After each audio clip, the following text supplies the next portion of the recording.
মুফতি মকিবুৰ ৰহমান আজহাৰীৰ নামত মিছা call recording viral কৰিলে কোনে?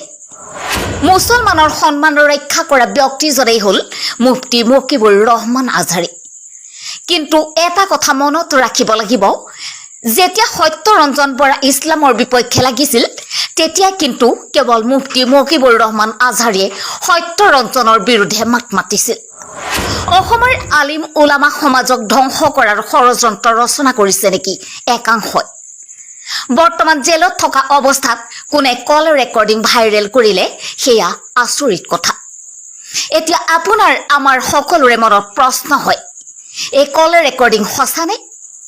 প্ৰতিবেদনটো সকলোৱে শ্বেয়াৰ কৰি দিয়ক যাতে সত্যটো প্ৰমাণ হয়। কি ক'লে এই কল ৰেকৰ্ডিঙৰ বিষয়ে শুনো আহক এইজন আলিমৰ মুখেৰে।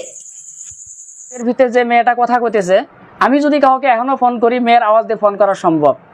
এখন একটা কথা হলো, উনি প্রথম আপনি বলতেছে যে আপনি এতদিন ফোনে রেসপন্স দিলেন না। উনি সামনে থেকে ছেলেটা বলতেছে যে আমি বিজি ছিলাম। তারপরে 3-4-5 সেকেন্ড পরেই বলতেছে আপনার নামটা বা কি। তাহলে এই কথাগুলি আপনারা একটু কান দিয়ে ভালো করে শুনে, একদম কান লাগাই দিয়ে শুনে একটু নিজের মস্তিষ্কের ভিতরে নেন যে একটা মানুষ আগে বললো এতদিন ফোন করো নাই, তাহলে বোঝা গেল চিনা জানা আছে। তারপরে আবার 20 সেকেন্ড 15 সেকেন্ড পরে বলতেছে যে তোমার নামটা কি, তুমি আপনি তোমার নামটা কি। আবার এরকম লাগতেছে ব্যাকগ্রাউন্ড থেকে যেমন কেউ বলে দিতেছে।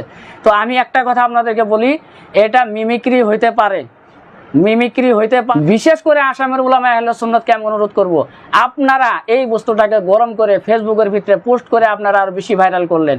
ঘর কো আগ লাগি হ্যাঁ ঘরকে চেরাগছে। আপনারা বুঝবেন আমার কথাটা কেউ যদি ভাবেন যে আমি রাগে বলতেছি, রাগে নয়। আপনারা আজকের দিনে মনে করেন আপনারা এই ফেসবুকে নিয়ে আসার পর সত্যরঞ্জন বরা কুখ্যাত ইসলাম বিদ্বেষী একজন ব্যক্তি, আজকে উনি ভিডিও বানায় কালকে রাত্রে বলছে যে ইসলামের এই অবস্থা আমি আগেই বলেছিলাম, আর এইজন মুফতির কথা আমি আগেই বলেছিলাম। এটা আপনারা কি রকম ভাবে নিতেছেন? এটার জন্য দায়ী কে হবে? আজকে যদি এই ভিডিওটা অডিওটা যদিও পাইছেন, কিন্তু কেউ কোনোদিন কন্ট্যাক্ট করে এই কথাটা বলেন না, এই অডিওটার সত্য